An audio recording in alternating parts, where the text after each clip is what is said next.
Alright, let me be honest here. If you've played this new update that came out, like, on Sunday, I don't know, they usually come out on Sundays, right? Then you'll notice where it's just another one of those updates where they add 1.5 features and then wait 3 months for another one.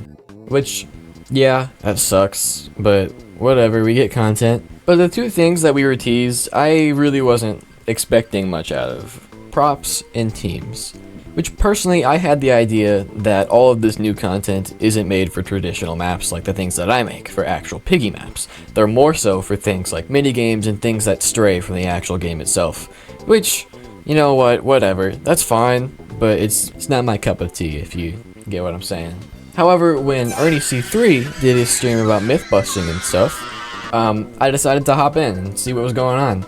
And in that stream, I had discovered something pretty cool that I could use for myself. Now you can see this in his original video that he made. This is advanced rotation. It's really revolutionary to me. It's pretty easy to make, but it's got a lot of things that may not make sense at first, but I'll explain everything of why it's there in the first place. So let's get into it.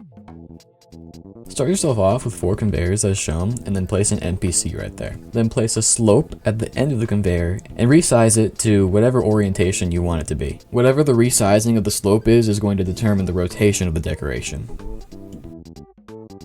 Now grab a touch trigger and put it on a half offset and place it at the end of the slope right here. Make it so that the touch trigger can be activated by anybody, and link it to this teleport block right here. Now set it so this teleport block can be used by infected. The teleport block will be where you want your decoration to be, so use that wherever you want. Now that we've got the basic mechanic down, we're going to optimize it a little bit. So what we're doing here is we're making multiple offsets to kind of encase the NPC in a wall of invisible thin walls. We're doing this so people can't just walk up to the decoration and push it around, unless you wanted to do that.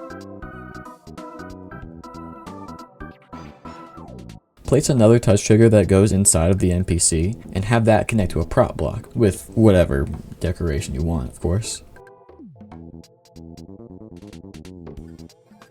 Now place a trapdoor on the conveyor and make sure it's tilted in such a way that the doors open sideways. If they open downwards, then the NPC is going to get stuck in the door and it won't work on the conveyor. Now this works as kind of a security system where it doesn't open unless the NPC is set as a prop. And while we could do this with something like powered blocks, how the game works in terms of loading things when a round starts is it does NPCs first and then powered blocks, which makes it so the NPC will pass through if you start late. And we don't want that. Anyways, that should do it.